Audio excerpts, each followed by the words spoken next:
Welcome to ProKitchen Software online video tutorial series.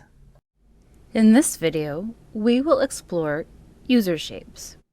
We will locate and access user shapes, place a wall and floor user shape, access and manipulate user shape attributes, utilize user shape right-click toolbox tools, and we will edit user shapes on plan. While many designs can be pretty straightforward, there are times when you face additional challenges in representing certain design or room elements, whether it may be a multi-textural wall or floor, soffits, waterfall edges, and so much more. These items are generally not available from cabinet catalogs, nor in any of the additional sample catalogs found within the software. So, what can be used to represent these design challenges? ProKitchen Software has provided a tool called a user shape that will assist you in solving those seemingly unsolvable problems. User shapes may be found within the Architectural Elements catalog, most easily accessed from the toolbar with either the Windows or Doors icons. Left-click to launch the dialog box. User Shapes is the first folder in the Architectural Elements catalog. Left-click the folder to open the contents in the panel below. The user shape options available are the floor user shape and the wall user shape. Before we place either of these, let's take a moment to discuss how each of these components move. The floor user shape will be used when you need to create a design component that you will need to move more freely throughout the plan. This user shape will be able to be moved anywhere within the room and can move left, right, up, down, and in-out. This item is easily accessible and manipulatable from the plan or the elevation view. The wall user shape, on the other hand, can only be placed on the face of a wall or construction line. Once placed on a wall, this item can only be moved left, right, or up, down along the face of that particular wall. The wall user shape is also most easily accessible and manipulatable from the elevation view. To place a floor user shape, left-click Place at the bottom right corner of the dialog box. Left-click either in the wall zone or anywhere in the Design or Plan view. Move the item into place and left-click again to secure. Once secured, the dialog box will reappear so you may place more architectural elements. When placing a wall user shape, again, left-click Place at the bottom right corner of the dialog box. This time, however, due to the nature of its movement capabilities, it is easiest to drop this in the elevation view of the wall in which it will sit. It may be placed on the plan view as well. However, because it sits on the face of the wall, this item may be more difficult to see in the plan view. Left-click once to drop the item and move it into location, then left-click again to secure.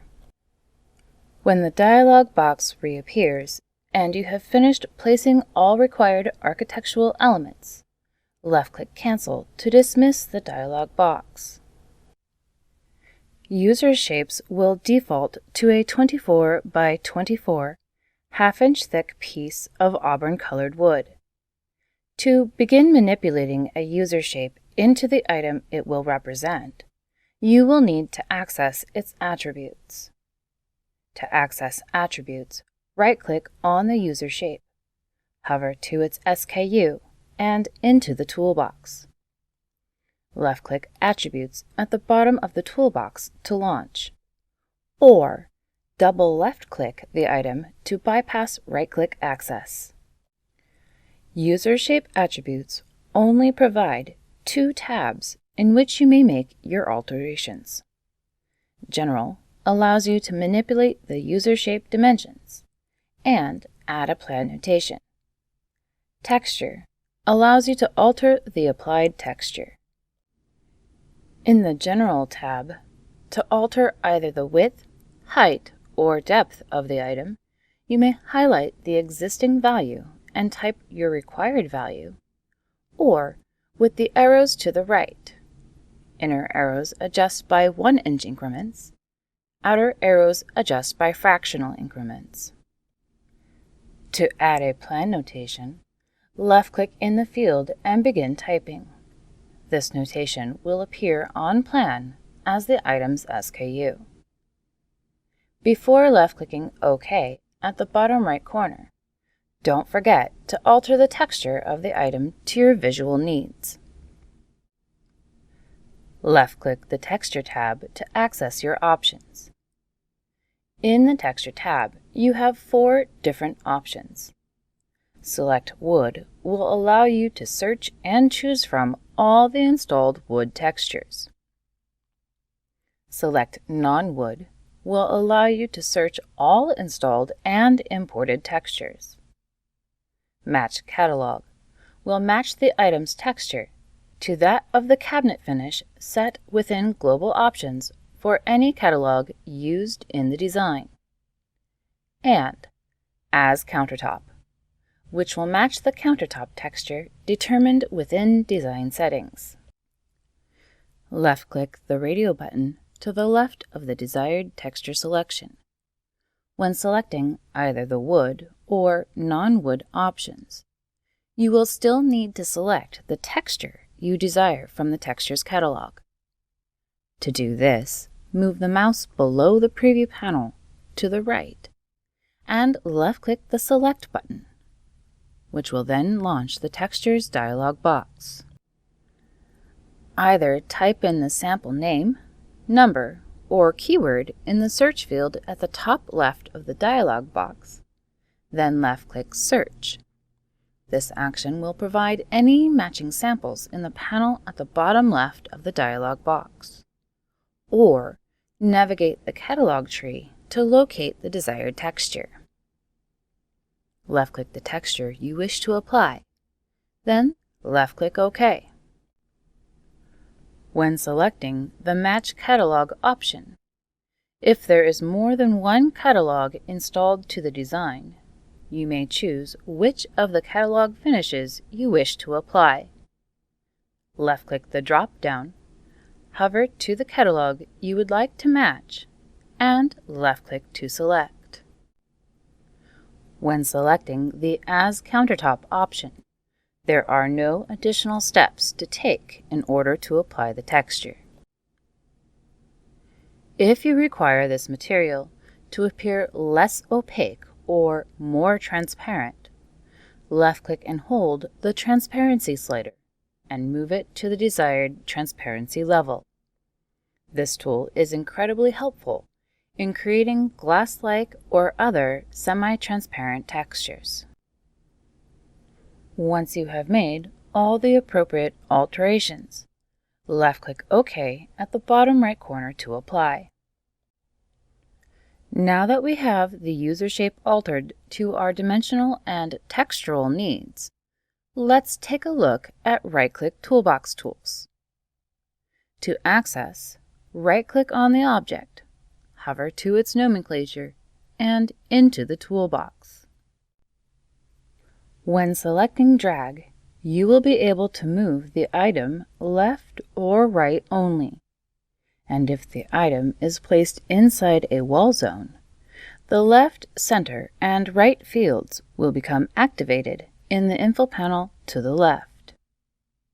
You may alter any of these fields to reposition the item. The left field is already active and ready for you to adjust.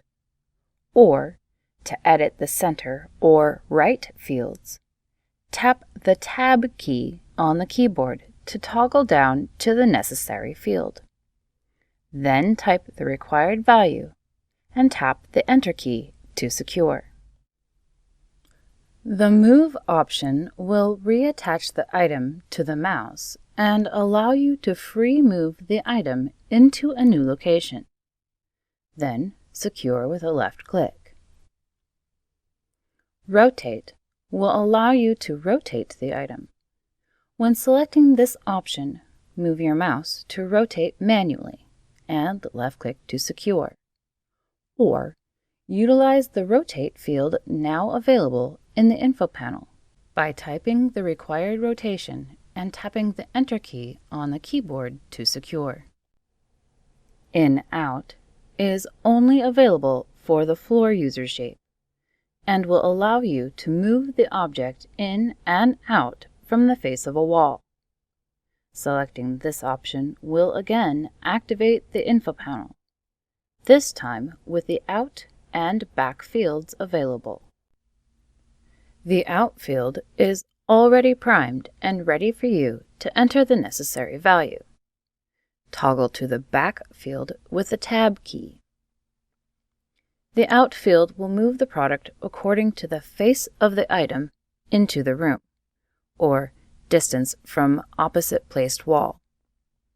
The Back field will move the item according to the back of the item in relation to the face of the wall.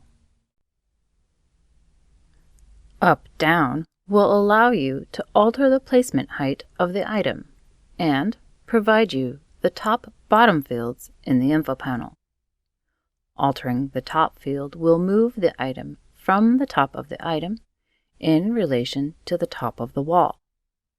The bottom field will move the bottom of the item in relation to the bottom of the wall.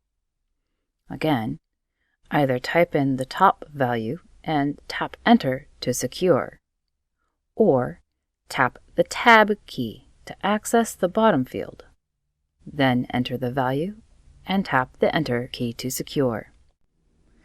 If the item sits within a wall zone and is visible in the elevation view, Up-Down may also be more easily accessed and altered from here. To do this, left-click the item to select, which will automatically provide the top-bottom fields in the info panel for you to alter the elevation height. The next tool in the toolbox is Copy, which allows you to quickly create an exact duplicate of the original to be placed elsewhere in the design. Once this selection has been made, the mouse will turn into a crosshair with the newly created item attached. Move it into position. Left-click once to drop the item, and left-click a second time to secure. The Delete option will delete the item. An additional method to delete is to select the item with a left click and then tap the Delete key on the keyboard. The next toolbox tool, Add to Group, is also only available for the floor user shape. This will allow you to either create a new group of items or attach the object to an existing group of items. This will lock the user shape into place in relation to other items within the design. So when you move the object with a left click and drag, or engage the group's right-click Move tool, all the items in the group will move together without losing their configuration. When you hover over the Add to Group option, a side menu will appear. If there are no existing groups, you will only see Create Group. If you have previously created stacks, groups, or selections of cabinets, they will be listed below the Create Group option. When selecting Create Group, a pop-up will appear in which you will give the group a name. Highlight the default text, type the name of the group, then left-click OK. Now this group will be a selectable option in the Add to Group menu, so you may now add additional cabinets or items to this group to secure their configuration. This time, instead of selecting Create Group again, I can then select the new or existing groups to add the additional components to. Once the user shape has been added to a group, we will find a new tool in the toolbox called Delete from Group. This will detach the user shape from the configuration and will no longer be affected by any tools used from the group's right-click toolbox. The next tool in the toolbox is Edit. This tool will allow you to create additional alterations to the shape of the user shape and is the most versatile tool in creating a visual representation of the desired design component. Know that when utilizing this option, edit execution for the floor user shape will take place in the plan view, and for the wall user shape will be executed in the elevation view. Once selected, the mouse will become a crosshair again, denoting the Place Edit mode, and the user shape will be outlined in red, and now have red open circles or points at each corner of the user shape. To change the overall dimension of the object, left-click once on the red line of the side you wish to move. It will appear as if the item has disappeared momentarily until you move your mouse. The outline will become black in color once again, and you will be able to move the selected line in or out of the existing shape.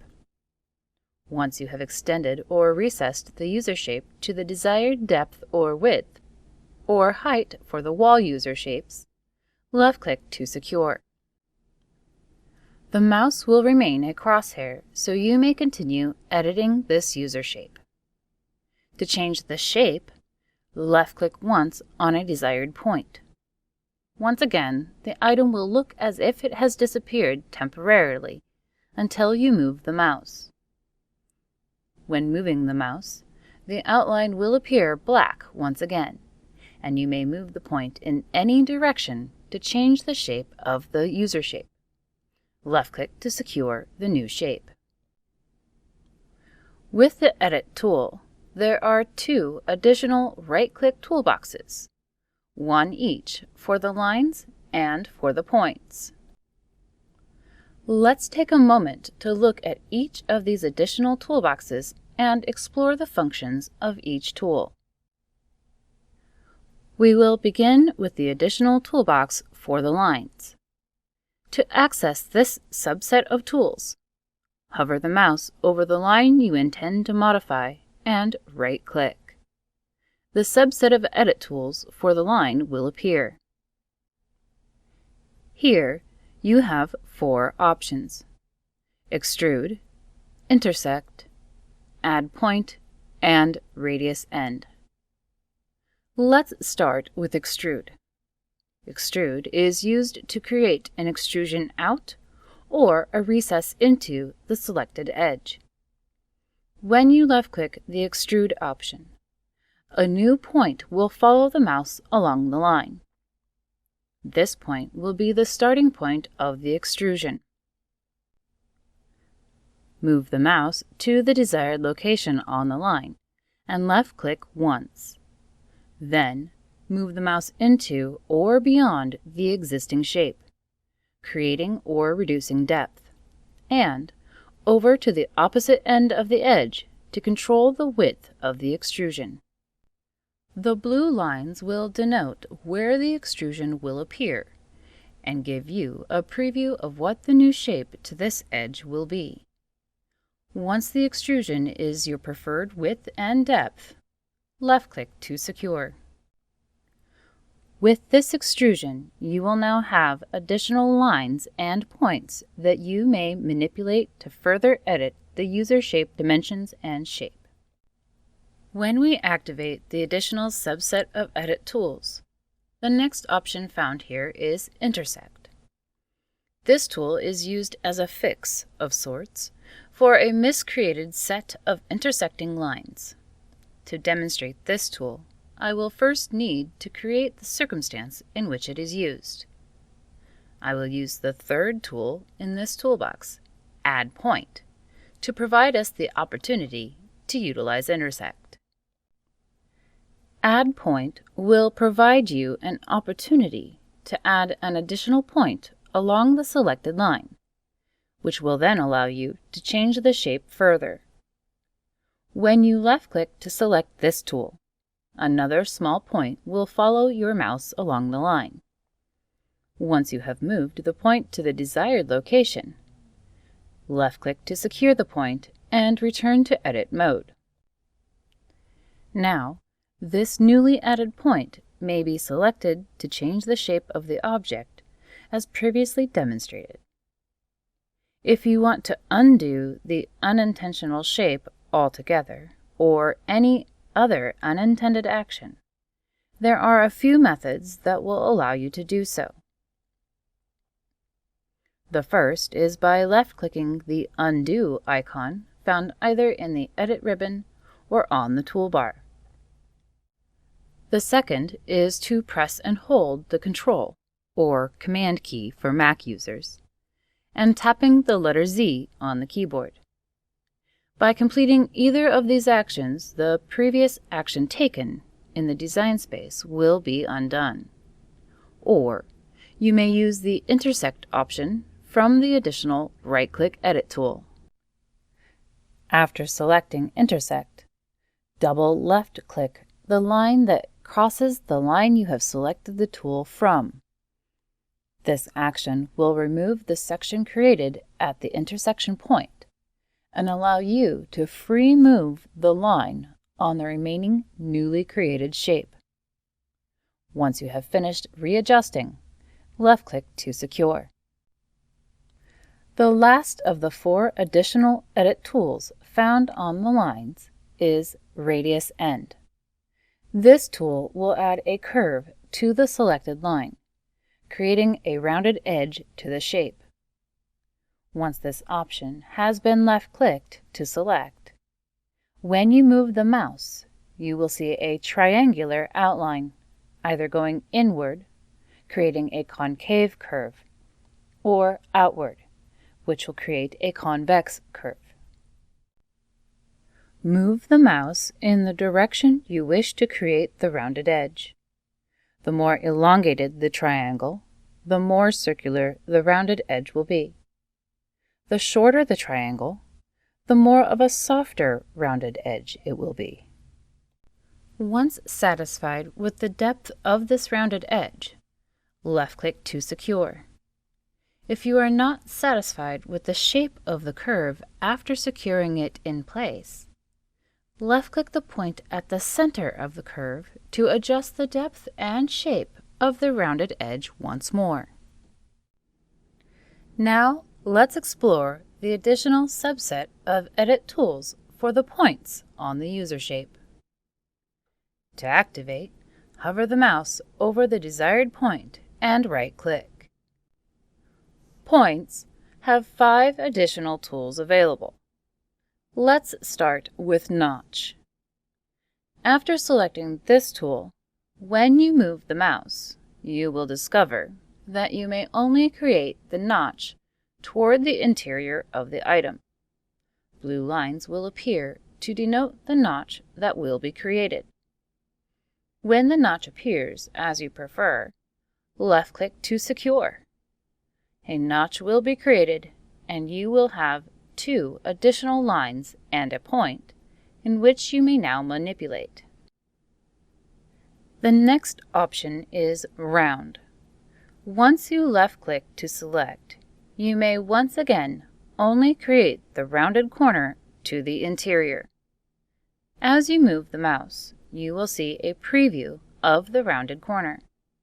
Drag the rounded corner into place and left-click to secure. Once created, you will now have 2 points on either side of the curve that, when selected, will change the shape of the item, and a center point that will allow you to adjust the curvature of the rounded corner. Back in the additional right-click toolbox on a point, we will find Bevel. Again, once selected, you may only make this edit toward the interior of the item. This time, an angled line will appear that will essentially cut the corner off and provide a smooth, straight line in its place. Once the beveled edge is in the desired location, left-click to secure.